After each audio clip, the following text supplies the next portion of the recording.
전 세계 교육계가 발칵 뒤집혔습니다.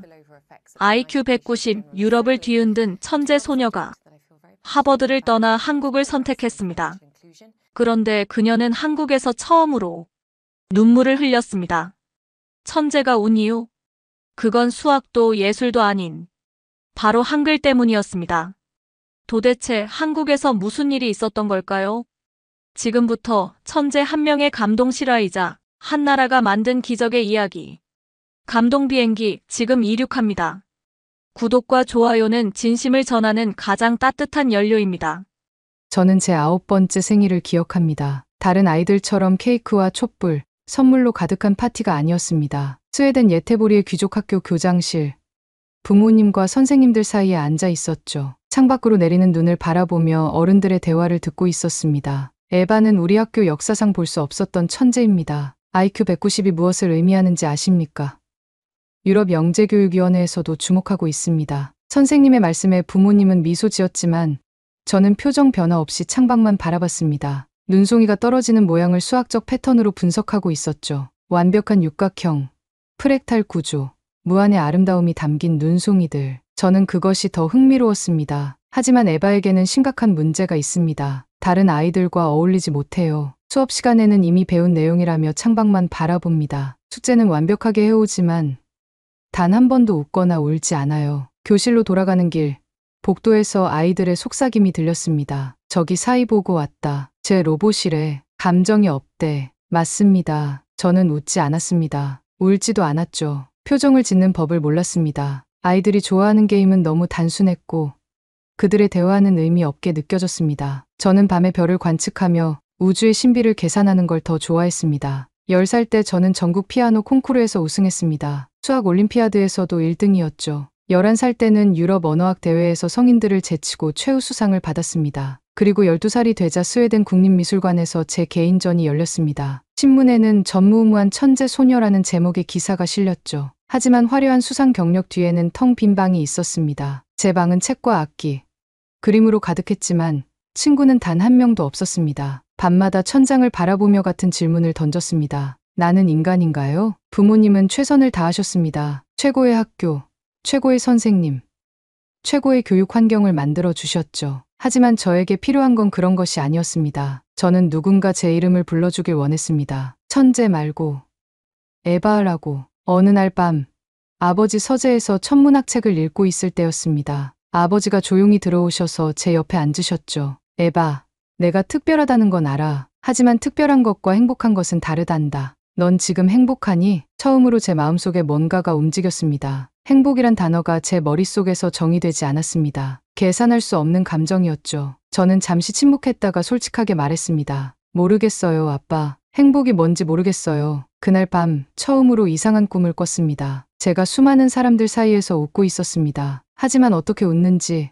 왜 웃는지는 알 수 없었죠. 그저 그 꿈이 따뜻하게 느껴졌을 뿐입니다. 다음 주에 부모님은 제게 놀라운 소식을 전했습니다. 하버드 대학에서 특별 입학 제안이 왔다고 했죠. 13살의 나이에 천재 트랙으로 입학하는 최연소 학생이 될 수 있다고 했습니다. 저는 무표정하게 고개를 끄덕였습니다. 또 다른 상, 또 다른 타이틀이라고 생각했으니까요. 하지만 마음 깊은 곳에서는 이런 생각이 들었습니다. 어쩌면 그곳에서는 내가 누구인지 찾을 수 있을까? 하버드 캠퍼스에 첫 발을 내딛던 날, 저는 미국 동부의 화창한 가을 햇살 아래 서 있었습니다. 13살의 제가 입은 정장은 약간 컸고 손에 든 서류 가방은 묵직했죠. 환영식에서 총장은 제 이름을 불렀습니다. 에바 린드그렌, 우리 하버드 역사상 최연소 입학생이자 유럽을 뒤흔든 천재 소녀입니다. 박수 소리가 귓가를 울렸고 카메라 플래시가 눈앞에서 번쩍였습니다. 기자들은 질문을 쏟아냈죠. 저는 기계적으로 미소를 지었습니다. 거울 앞에서 연습한 표정이었어요. 입꼬리를 올리고 눈을 약간 찡그리는 표정. 하지만 그 미소가 진짜인지 가짜인지는 저도 구분할 수 없었습니다. 첫 수업 날, 제 옆자리는 항상 비어 있었어요. 스웨덴에서와 마찬가지로 여기서도 저는 천재 소녀였고 사람들은 제게 다가오길 두려워했습니다. 교수님들은 제 답변에 탄성을 내뱉었고 레포트에는 항상 A+가 적혔죠. 하지만 세계 최고의 대학에서도 제가 찾을 수 없는 것이 있었습니다. 바로 친구였어요. 기숙사는 지하층에 있었습니다. 특별 배정이라고 했죠. 창문 하나 없는 방이었지만 별로 신경 쓰지 않았어요. 어차피 저는 밤늦게까지 도서관에 있다가 잠깐 눈을 붙이러 오는 곳이었으니까요. 도서관에서 밤을 새우는 날이 많아졌습니다. 그곳에서는 적어도 책들이 제 옆에 있어 주었으니까요. 수학, 물리학, 철학. 책은 제게 질문을 던지지 않았고 제 나이를 궁금해하지도 않았어요. 단지 지식을 나눠줄 뿐이었습니다. 식당에서는 항상 구석 자리에 앉았죠. 트레이를 들고 자리를 찾아 헤매는 동안 주변의 시선이 느껴졌습니다. 누군가 제 이름을 부르는 소리가 들리기도 했지만 그건 대부분 저기 천재 소녀 온다는 식의 속삭임이었어요. 하루는 식당에서 혼자 식사하고 있을 때 프레드릭슨 교수가 제 앞에 앉았습니다. 심리학과 석좌 교수셨죠. 에바, 요즘 어떻게 지내? 잘 지냅니다. 수업은 흥미롭고 연구도 잘 진행되고 있어요. 프레드릭슨 교수는 제 눈을 오랫동안 바라보셨습니다. 그리고 조용히 말씀하셨어요. 넌 천재야. 근데 그게 전부는 아니야. 그 말이 제 마음 깊은 곳을 건드렸습니다. 처음으로 누군가가 천재 뒤에 있는 저를 보는 것 같았어요. 내가 지금까지 푼 문제들은 교과서에 있는 것들이었어. 하지만 인생에서 가장 중요한 문제들은 교과서에 없단다. 어떤 문제요? 어떻게 사람을 사랑하는지, 어떻게 슬픔을 견디는지, 어떻게 기쁨을 나누는지, 그런 것들 말이야. 교수의 말씀이 끝나자마자 저는 갑자기 목이 메었습니다. 가슴 한편이 답답해졌죠. 처음 느껴보는 감정이었어요. 저 괜찮아요. 겨우 말을 내뱉고 자리에서 일어났습니다. 도서관으로 달려가 구석에 숨어 심호흡을 했어요. 제 안에서 무언가가 깨지는 소리가 들리는 것 같았습니다. 감정이라는 댐이 조금씩 금이 가고 있었죠. 그날 밤 처음으로 일기를 썼습니다. 오늘 교수가 이상한 말을 했다. 천재가 전부가 아니라고. 하지만 그게 아니라면 내가 뭐지? 나는 천재라는 타이틀 외에 무엇으로 정의되지?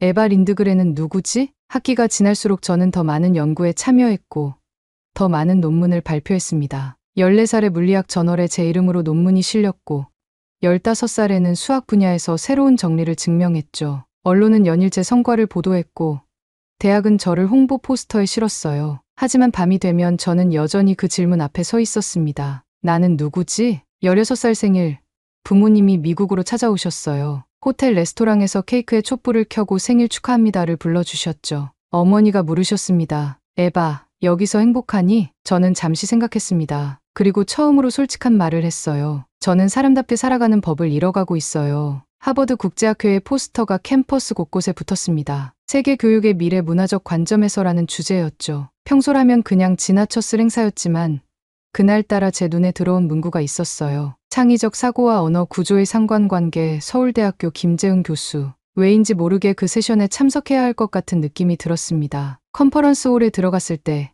이미 자리는 거의 차 있었어요. 구석에 있는 빈자리에 조용히 앉았습니다. 김재훈 교수는 제가 상상했던 것과 달랐어요. 젊고 활기찬 모습으로 유머와 함께 강연을 시작했습니다. 그의 영어는 약간의 억양이 있었지만 명확했죠. 오늘 저는 여러분에게 한글이라는 문자 시스템이 어떻게 인간의 창의성과 문제, 해결 능력에 영향을 미치는지 이야기하려 합니다. 김재훈 교수는 스크린에 한글 자모를 보여주었습니다. 그리고 설명했죠. 한글은 세계에서 유일하게 창제 원리와 철학이 명확히 기록된 문자입니다. 기하학적 원리와 우주론적 사상이 결합된 과학적 문자죠. 교수의 다음 말에 저는 완전히 사로잡혔어요. 최근 5년간 우리 연구팀의 결과, 한글 학습자와 비학습자의 뇌활동을 비교했을 때 한글을 배우는 학생들의 창의적 문제 해결 능력이 평균 27% 향상되었어요. 창의력 향상에 가장 효과적인 언어는 한글이라는 결론을 내렸습니다. 처음으로 학술 발표에서 제 가슴이 뛰었습니다. 단순한 지적 호기심이 아니었어요. 더 깊은 감정이었죠.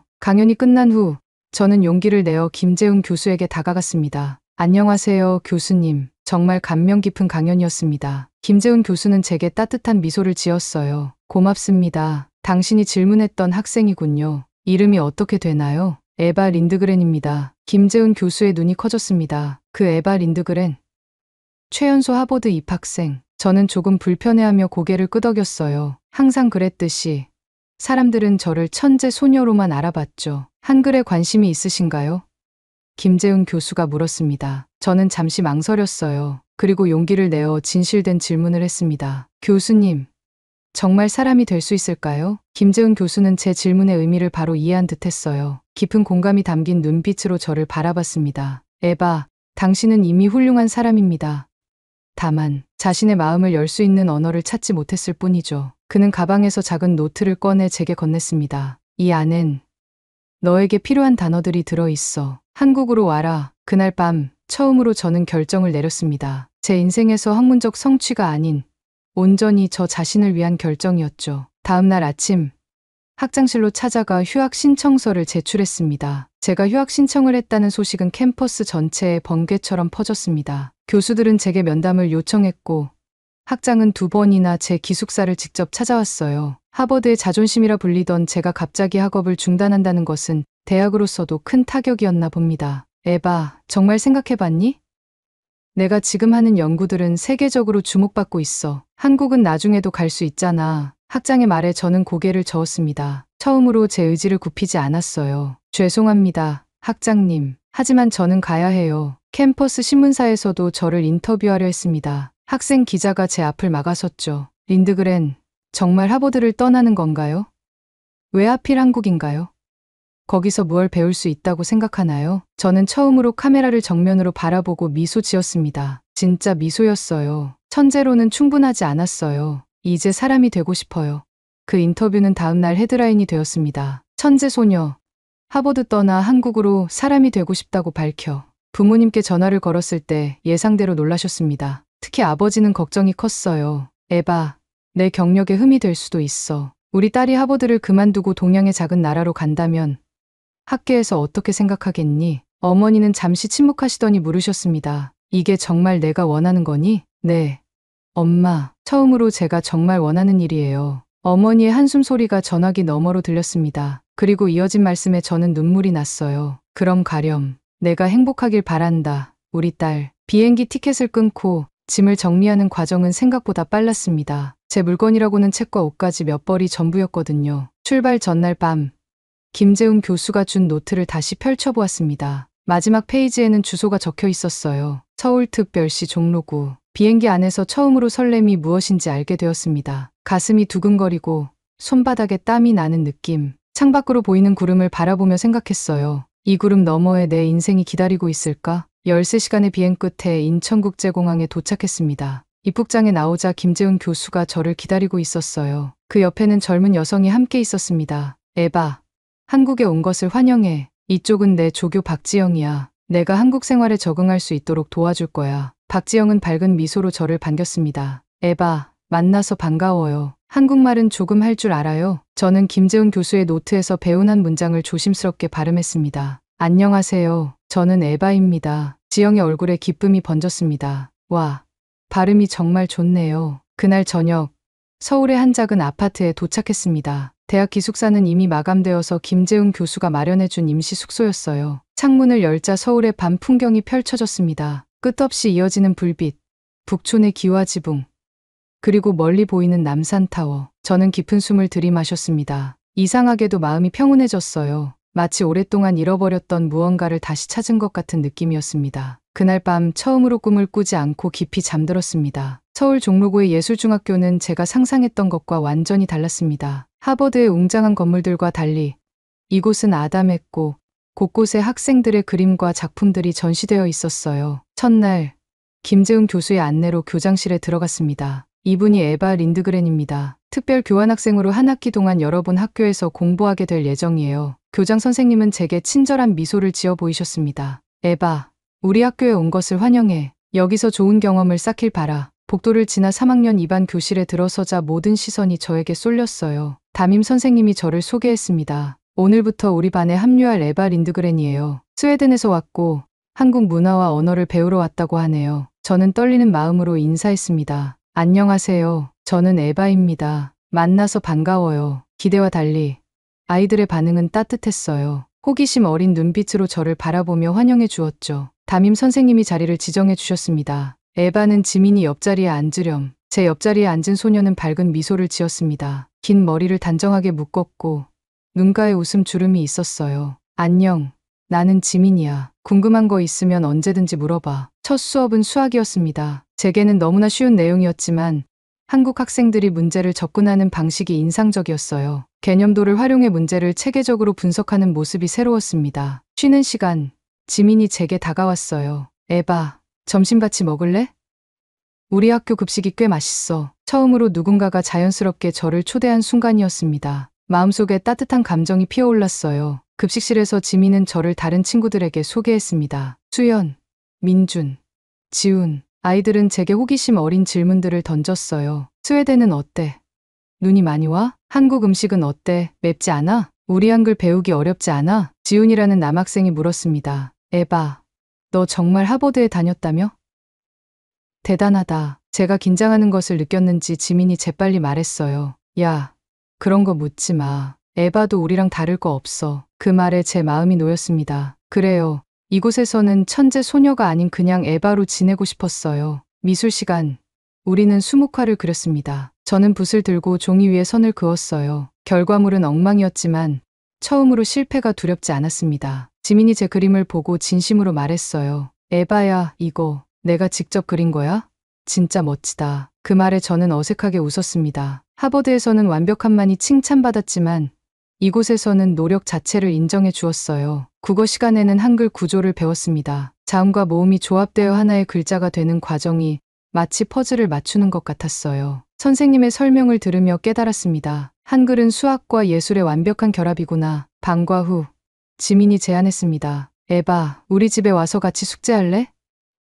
엄마가 맛있는 간식도 준비해 놓으셨어. 처음으로 친구의 집에 초대받은 기분이 어땠는지 표현하기 어렵습니다. 지민의 집은 따뜻했어요. 작지만 곳곳에 가족의 사진과 손때 묻은 가구들이 놓여 있었습니다. 지민의 어머니는 저를 반갑게 맞아주셨어요. 에바구나. 지민이가 많이 얘기했어. 한국 음식은 괜찮니? 저는 진심으로 대답했습니다. 네, 정말 맛있어요. 특히 김치를 좋아해요. 그날 밤 숙소로 돌아오는 길에 처음으로 행복이 무엇인지 깨달았습니다. 노트에 적었어요. 나는 지금 살아있어. 한국에 온 지 2달째. 저는 매일 새로운 발견을 했습니다. 한글을 배우면서 느낀 가장 큰 변화는 제 사고방식이었어요. 모든 것이 연결되어 있다는 사실을 깨달았죠. 언어와 수학, 예술과 과학, 경계가 사라지기 시작했습니다. 김재은 교수의 연구실에서 저는 한글의 구조를 더 깊이 공부했어요. 기하학적 배열, 음성학적 원리, 철학적 기반까지. 한글은 단순한 문자가 아니라 과학적 사고체계였습니다. 에바, 한글이 창제된 과정을 알고 있니? 김재웅 교수가 물었어요. 세종대왕이 만드셨다고 들었습니다. 그래. 하지만 더 중요한 건 왜 만들었느냐는 거야. 백성들이 쉽게 배워 자신의 생각을 표현할 수 있도록, 지식이 소수에게 독점되지 않도록 말이야. 그 말에 깊은 감명을 받았습니다. 지식의 민주화, 소통의 평등. 그것이 한글의 본질이었어요. 저는 논문을 쓰기 시작했습니다. 주제는 한글과 창의성의 상관관계였죠. 밤낮 없이 연구에 몰두했어요. 하지만 이전과 달랐습니다. 억지로 하는 연구가 아니라 진정한 호기심과 열정이 있었어요. 지민은 제가 연구에 집중할 때면 조용히 옆에 앉아 자기 공부를 했습니다. 가끔 김밥이나 떡볶이를 사와서 나눠 먹기도 했죠. 처음으로 누군가와 편안한 침묵을 나눌 수 있었어요. 에바야, 너 정말 많이 달라졌어. 어느 날 지민이 불쑥 말했습니다. 어떻게? 처음 왔을 때는 웃는 법도 모르는 것 같더니 이제는 우리랑 장난도 치고 농담도 하잖아. 그 말을 들으니 문득 눈시울이 뜨거워졌어요. 저도 모르게 눈물이 흘렀습니다. 처음 흘리는 눈물이었죠. 왜 울어? 내가 뭐 잘못 말했어? 지민이 놀라서 물었습니다. 아니, 그냥 고마워서. 서울대 학술지에 제 논문이 실렸습니다. 한글 학습이 창의적 사고에 미치는 영향 신경언어학적 접근이라는 제목이었어요. 논문은 예상 이상의 반향을 일으켰습니다. MIT와 옥스퍼드에서도 번역 요청이 왔죠. 김재훈 교수는 제게 TED 강연을 제안했어요. 에바, 내 경험을 세계와 나눌 준비가 됐니? 저는 고개를 끄덕였습니다. 이제는 두렵지 않았어요. TED유스 서울 무대에 섰을 때 객석에는 지민과 친구들이 앉아 있었습니다. 그들의 응원하는 표정이 제게 용기를 주었어요. 안녕하세요. 저는 에바 린드그렌입니다. 오늘 저는 한글이 어떻게 제 인생을 바꿨는지 이야기하려 합니다. 20분간의 강연에서 저는 한글의 과학적, 철학적 가치를 설명했습니다. 그리고 제 경험도 솔직하게 나눴어요. 수학과 예술, 언어가 하나 되는 문자, 그것이 바로 한글입니다. 잠시 말을 멈췄다가 이렇게 속삭였습니다. 그리고 저를 울게 만든 유일한 문자이기도 합니다. 강연이 끝나고 객석에서 기립박수가 터져 나왔습니다. 눈을 들어보니 지민이 눈물을 닦고 있었어요. 그 순간 깨달았습니다. 제가 찾던 것은 인정이나 명예가 아니라 진정한 연결이었어요. 강연 영상은 온라인에서 빠르게 퍼졌습니다. 천재 소녀를 울린 한글이라는 제목으로 여러 언어로 번역되었죠. 해외 언론에서도 관심을 보였어요. CNN은 한국의 문자 시스템이 세계적 천재의 정서적 성장을 이끌다라는 헤드라인으로 보도했습니다. 그러나 제게 가장 중요한 순간은 강연 후 지민이 건넨 쪽지였어요. 에바야, 내가 우리 반에 온 건 우연이 아닌 것 같아. 우리 모두에게 특별한 경험이야. 고마워. 그날 밤 창가에 앉아 서울의 밤하늘을 바라보며 생각했습니다. 나는 이제 알아. 천재가 되는 것보다 중요한 건 사람이 되는 거구나. 한국에서의 첫 해가 지나갔습니다. 저는 서울대학교에서 특별교육 프로그램을 시작했어요. 창의적 사고와 언어학습이라는 주제로 세계 각국의 영재들을 한국으로 초청하는 프로젝트였죠. 하버드와 스웨덴의 옛 인맥을 활용해 프로그램을 홍보했고 첫 기수에 15명의 학생들이 참가했습니다. 에바, 이제 학생이 아닌 선생님이 되었네요. 지민이 웃으며 말했어요. 지민은 고등학생이 되었지만 우리는 여전히 가장 친한 친구로 지냈습니다. 주말마다 한강에서 자전거를 타거나 북촌을 산책했죠. 선생님이라기보다는 안내자 같은 느낌이야. 나도 아직 배우는 중이니까. 프로그램에 참가한 학생들은 저와 비슷했어요. 뛰어난 지능을 가졌지만 정서적으로 고립된 아이들이 많았죠. 저는 그들에게 한글뿐만 아니라 제가 한국에서 배운 함께 사는 법을 가르쳤습니다. 여러분, 천재가 되는 것은 어렵지 않아요. 하지만 행복한 천재가 되는 것은 정말 어려운 일이죠. 학생들과 함께 수묵화를 그리고 김치를 담그고 한강에서 야경을 보며 시를 썼어요. 아이들의 눈빛이 달라지는 것을 보는 것이 저에게는 가장 큰 보람이었습니다. 비영리 교육연구소 에바코리아를 설립한 것은 그로부터 6개월 후였어요. 김재훈 교수와 서울대 교육학과 동료들의 도움으로 종로구에 작은 공간을 마련했습니다. 미션은 단순했어요. 전 세계 영재들에게 한국의 교육 철학을 전파하는 것. 연구소는 빠르게 성장했습니다. 유럽, 미국, 아시아 각국에서 관심을 보였고 교육부에서도 지원을 약속했어요. 저는 전국을 돌며 강연했습니다. 부산, 대구, 광주, 제주, 한국의 구석구석을 다니며 한글과 창의성에 대해 이야기했죠. CNN은 저희 연구소를 특집으로 보도했습니다. 한국의 교육 철학이 천재를 울리고 세계를 바꾸고 있다. 어느 날 연구소에서 늦게까지 일하고 있을 때 김재훈 교수가 찾아왔어요. 그는 창밖으로 보이는 서울의 밤 풍경을 바라보며 말했습니다. 에바, 3년 전 내가 처음 한국에 왔을 때를 기억해? 네, 물론이죠. 제 인생의 터닝포인트였어요. 넌 그때 한국을 통해 사람이 되고 싶다고 했지. 지금은 어때? 저는 잠시 생각하다 미소 지었습니다. 이제는 정말 사람이 된 것 같아요. 웃고, 울고, 사랑하고, 때로는 화내기도 하죠. 감정을 느끼는 법을 배웠어요. 김재훈 교수는 따뜻한 눈빛으로 저를 바라봤습니다. 넌 한국을 바꾼 게 아니야. 한국이 널 바꾼 거야. 그 말에 깊이 공감했어요. 제가 가져온 지식과 경험보다 한국에서 받은 것이 훨씬 더 컸습니다. 따뜻함, 공동체 의식, 배려. 하버드에서는 배울 수 없었던 것들이었죠. 연구소 벽에는 학생들이 쓴 편지와 그림이 가득했습니다. 그중 하나가 특히 마음에 와닿았어요. 영국에서 온 12살 소년 제임스가 쓴 편지였죠. 에바 선생님, 한국에 오기 전에는 저는 제 머리 때문에 항상 외로웠어요. 하지만 이제 알았어요. 지식은 나눌 때 더 빛난다는 거요. 그날 밤 연구소 옥상에서 서울의 밤하늘을 바라보며 생각했습니다. 얼마나 먼 길을 왔는지, 9살에 무표정했던 소녀가 어떻게 지금의 에바가 되었는지, 그 여정의 중심에는 항상 한글이 있었어요. 노트에 적었습니다. 나는 한국에서 글자를 배웠고 그 글자들로 내 감정을 표현하는 법을 배웠다. 그리고 그 감정으로 다른 이들과 연결되는 법을 배웠다. 10년이 흘렀습니다. 저는 하버드와 서울대 공동창의교육센터의 초대 교수가 되었어요. 두 대학이 협력하여 만든 이 센터는 동서양 교육 철학의 가교 역할을 하는 곳이었습니다. 제가 꿈꿔왔던 프로젝트가 현실이 된 순간이었죠. 보스턴의 캠퍼스에 다시 서니 많은 기억이 떠올랐습니다. 13살의 저는 이곳에서 외롭고 혼란스러웠어요. 천재라는 타이틀은 있었지만 마음은 공허했죠. 하지만 이제 저는 달라졌습니다. 30살의 에바 린드그레는 자신이 누구인지 알고 있었어요. 개원식 날 강당은 사람들로 가득 찼습니다. 전 세계 40개국에서 교육 관계자들이 참석했어요. 저는 단상에 올라 청중을 바라봤습니다. 그 중에는 지민도 있었죠.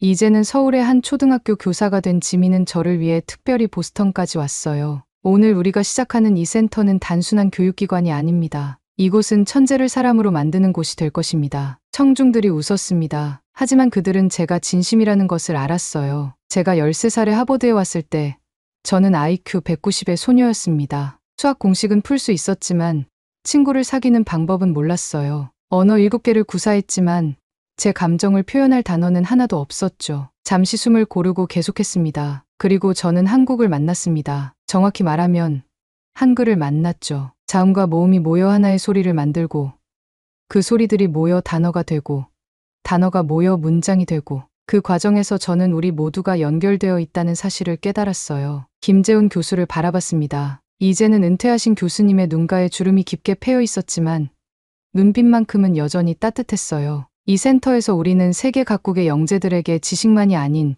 지혜를 가르칠 것입니다. 분석적 사고와 공감 능력을 함께 키울 수 있는 교육 프로그램을 개발할 것이에요. 그리고 그 중심에는 한글의 철학이 있을 것입니다. 저는 한글로 쓰인 마지막 슬라이드를 보여줬습니다. 함께 배우고 함께 자라다라는 문구였어요. 저는 대한민국에서 사람답게 사는 법을 배웠습니다. 그리고 그 시작은 한글 한 글자였습니다. 그날 전 세계 40개국 교육 관계자들이 기립박수를 보냈습니다. 하지만 제게 가장 소중한 것은 지민의 미소였어요. 그 미소 속에는 우리가 함께한 모든 순간이 담겨 있었습니다. 강연이 끝난 후 한 어린 소녀가 제게 다가왔어요. 동양인 얼굴에 금발 머리를 한 혼혈 소녀였습니다. 린드그렌 교수님, 제 이름은 소피아예요. 저도 교수님처럼 되고 싶어요. 그 말에 마음이 따뜻해졌습니다. 10년 전 김재훈 교수에게 다가갔던 저의 모습이 떠올랐어요. 소피아, 너는 이미 특별해. 그런데 알아?